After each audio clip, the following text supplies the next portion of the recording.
Olá, eu sou o professor Walter Colichon e essa é a nossa aula sobre o método de pools para propagação de cheias em reservatórios. Nos vídeos anteriores a gente viu que os cálculos de propagação de cheias são baseados na equação da continuidade, equação do balanço hídrico, em que a derivada do volume ao longo do tempo ela é aproximada por diferenças finitas, e onde os valores médios de vazão ao longo do passo de tempo eles são aproximados pela média aritmética entre os valores da vazão no início e no final do passo de tempo, tanto na vazão de entrada como na vazão de saída. E a combinação disso na equação da continuidade resulta nessa equação ilustrada aqui abaixo, em que a gente tem os valores discretos de volume e de vazão em intervalos discretos de tempo.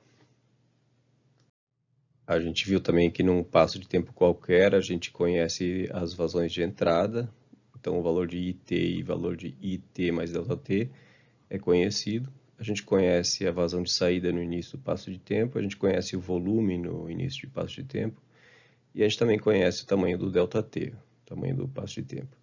A gente fica com duas incógnitas, vazão no final do passo de tempo e volume no final do passo de tempo. No método de pools, a gente combina essa equação de uma forma que os termos não conhecidos eles ficam do lado esquerdo da equação. E a gente combina essa nova equação com uma função que relaciona o volume e a vazão de saída do reservatório. Essa função ela é gerada com base nos dados da tabela cota-volume e com base nas equações das estruturas de saída de vazão da barragem. Então a gente fica com um sistema de duas equações e duas incógnitas, sendo que a segunda equação dada aqui é uma equação que é dada na forma de uma tabela que exige a interpolação a cada passo de tempo. Então, a questão de onde vem essa tabela, a gente viu que a gente pode montar tabela cota, área, volume, com base em dados de um sistema de informação geográfica, através do modelo digital de elevação da área do reservatório. E outra questão é como pode ser obtida a função que relaciona o volume e a vazão. Então, a gente tem essa tabela cota, área, volume, obtida num sistema de informações geográficas. A gente cria uma nova coluna para essa tabela com a vazão de uma estrutura de descarga. Por exemplo, a vazão de um descarregador de fundo, que é dada por essa equação. Com essa equação, a gente pode preencher os valores da tabela. Com base no valor de cota, dado aqui, a gente entra com essa cota como nível d'água, a gente sabe a cota do eixo do descarregador de fundo, esse valor aqui a gente conhece. A gente conhece as características do descarregador, o coeficiente, sua área de descarga. Isso aqui é a aceleração da gravidade, então é possível para cada valor de cota obter o valor correspondente de vazão, como mostra nessa tabela aqui. Da mesma forma, se a gente tiver um vertedor, é possível preencher uma coluna especificamente com os valores do vertedor. Então a gente teria numa primeira coluna aqui descarregador de fundo, numa segunda coluna um vertedor, colocando valores fictícios aqui a gente teria isso aqui, e outras estruturas de saída se necessários. Depois a gente pode combinar todas essas estruturas somando simplesmente a vazão de todas elas para um dado valor de cota. Então aqui tem um exemplo, a gente tem uma tabela cota, área, volume de um reservatório e a gente tem um descarregador de fundo. Esse descarregador de fundo tem essa equação, ele nos permite calcular então a vazão de saída. preenchendo os valores da tabela. E é possível, então, preencher toda essa tabela. E da mesma forma, utilizando a equação de vertedor, por exemplo, a gente pode preencher a segunda coluna de vazões da tabela. E numa terceira coluna a gente poderia colocar a soma dos dois valores anteriores, vazão do descarregador de fundo mais a vazão do vertedor para cada cota.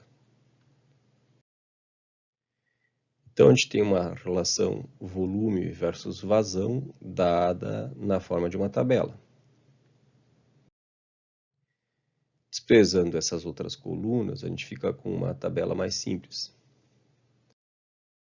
relacionando apenas volume e vazão. Então a gente tem essa relação na forma gráfica. A gente não conhece os valores intermediários, a gente só conhece os valores dos pontos da tabela. Mas é possível imaginar uma função aqui passando por esses pontos. Uma solução possível seria interpolar os pontos através de linhas retas, por exemplo. É isso que a gente vai fazer no método de Puls. Então, a gente tem essas duas equações e duas incógnitas, sendo que essa função aqui é dada na forma de uma tabela. E, voltando à nossa tabela, a gente pode incluir aqui o volume versus a vazão total das estruturas de saída. A gente pode incluir mais duas colunas. Uma coluna aqui com o valor de 2 vezes o volume dividido pelo ΔT e uma outra coluna com 2 vezes o volume dividido pelo ΔT mais Q, que é a vazão da tabela. Então, para um dado valor do volume, por exemplo aqui, 8,97 vezes 2 dividido pelo ΔT, se fosse, por exemplo, 1 hora, seriam 3.600 segundos, mais a vazão, 2. Então, a gente poderia preencher esse valor aqui nessa tabela e também esse valor dessa tabela. Qual a vantagem disso? O termo 2 vezes S sobre ΔT mais Q é o termo que aparece no lado esquerdo da equação reorganizada no método de Puls. Então, a gente tem, dessa forma, uma função que relaciona o volume, S, e 2S sobre ΔT mais Q. A utilidade dessa função ela pode ser aplicada tanto no início do passo de tempo, como aqui, como no final do passo de tempo, aqui. E esse termo dentro do parênteses aqui é o termo que está do lado esquerdo da equação. A gente também pode obter uma relação entre a vazão de saída e 2S sobre ΔT mais Q, porque os dois valores vão estar também na forma de uma tabela. Então, a gente pode obter uma relação desse tipo, em que aqui no eixo horizontal a gente tem 2S sobre ΔT mais Q, e aqui a gente tem a vazão total de saída. Nesse exemplo aqui, a gente tem um momento em que começa a verter água pelo vertedor, em que a vazão aumenta rapidamente em comparação com essa outra variável. Lembrando que no método de Puls, a gente reorganizou a equação de forma a ficar com as variáveis desconhecidas do lado esquerdo da equação. E do lado direito a gente fica somente com termos conhecidos. Então, num intervalo de tempo qualquer, a gente não sabe exatamente o valor de S, de T mais ΔT, nem esse valor de Q no tempo T mais ΔT. Mas a gente sabe todos os termos do lado direito.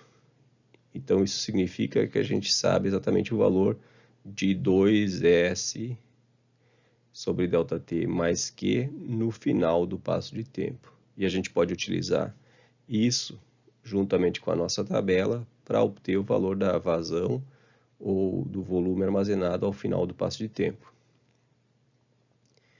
Porque A gente pode não saber os valores de S e Q, mas a gente sabe o valor da soma, 2S sobre ΔT mais Q.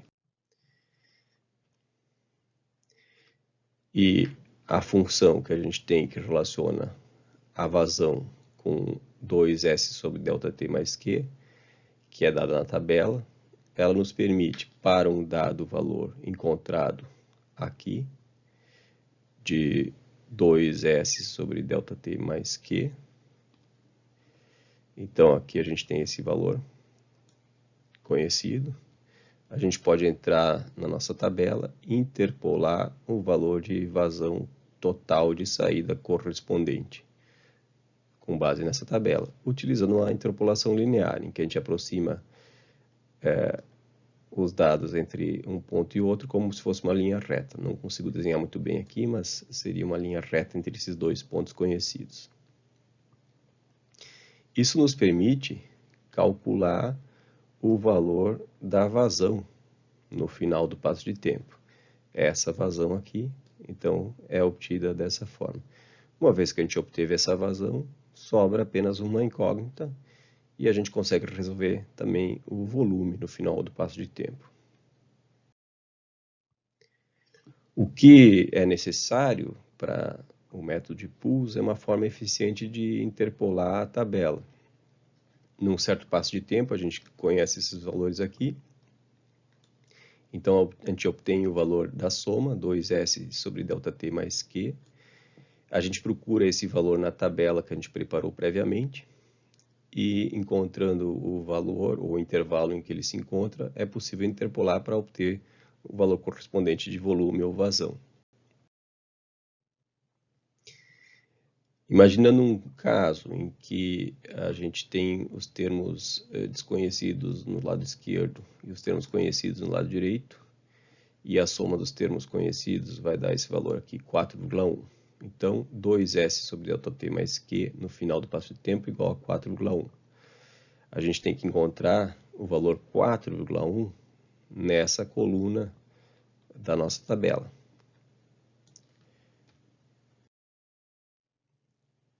O valor 4,1 não existe na tabela, mas existe o valor 3,8 e o 5,2. Então, nesse intervalo, a gente imagina que deve estar o valor 4,1. E a gente pode fazer uma interpolação linear entre esses pontos. Interpolação linear, identificado o intervalo, onde estão os pontos. 4,1 está nesse intervalo aqui. A gente tem um ponto imediatamente abaixo e um ponto imediatamente acima. A gente pode aproximar esses dois por uma linha reta e obter o valor correspondente de vazão. Então, através da interpolação, a gente encontra o valor de Q no tempo t mais ΔT. E a gente também sabe o valor da soma, 2S sobre ΔT mais Q. Então, a gente pode encontrar facilmente o valor de S, que é o volume no final do passo de tempo. Então, no final do procedimento, os valores de Q e S vão ser conhecidos no tempo t mais ΔT. Aí a gente avança para o próximo ΔT, em que novamente se conhecem todos os termos do lado direito e não se conhecem os termos do lado esquerdo, e o procedimento é repetido através da interpolação da curva e assim por diante até o final do hidrograma. Os termos desconhecidos, eles então podem ser resolvidos facilmente pela interpolação. Isso pode ser feito facilmente numa planilha, no Excel, por exemplo. Talvez a forma mais fácil é colocar os dados em colunas, todas as vazões de entrada ao longo do tempo. Aqui estão todos os intervalos de tempo, desde 1 até n intervalos de tempo. Todas as vazões de entrada. Aqui todas as vazões de entrada no final do passo de tempo. Então, no primeira hora, a gente tem na hora 1, 10 metros cúbicos por segundo, na hora 2, 25 metros cúbicos por segundo, por exemplo. Esse é o início do intervalo de tempo, esse é o início do intervalo de tempo, e esse é o final do intervalo de tempo. Então, esse valor é o mesmo valor que a gente encontra aqui. Da mesma forma, esse é o mesmo valor que a gente encontra aqui. Ou seja, essa coluna aqui é a mesma, tem os mesmos valores que essa coluna, porém defasado de um intervalo de tempo. Então, com os dois valores de entrada, a gente sabe também a vazão de saída no início do passo de tempo. A gente encontra o volume correspondente à vazão de saída no primeiro intervalo de tempo. A vazão de saída no primeiro intervalo de tempo a gente considera que é igual à vazão de entrada, a gente pode considerar que está em regime permanente, o reservatório. Então, no primeiro intervalo de tempo pode-se partir dessa hipótese.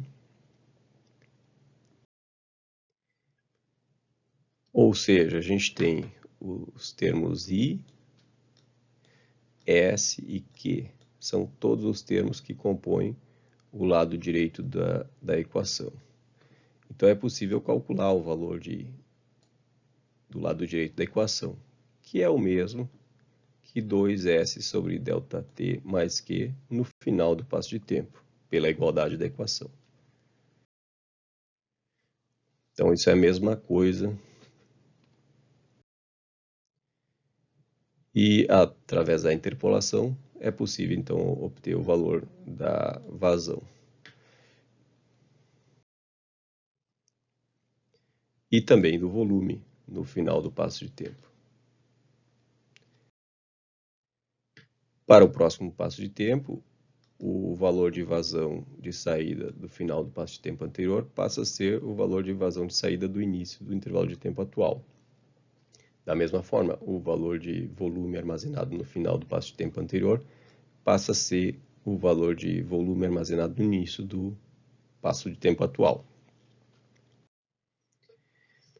Resumindo, esse método de Puls, ele permite resolver problemas de propagação de vazão de cheias em reservatório, usando a equação de balanço hídrico adimensional ou a equação da continuidade, usando uma aproximação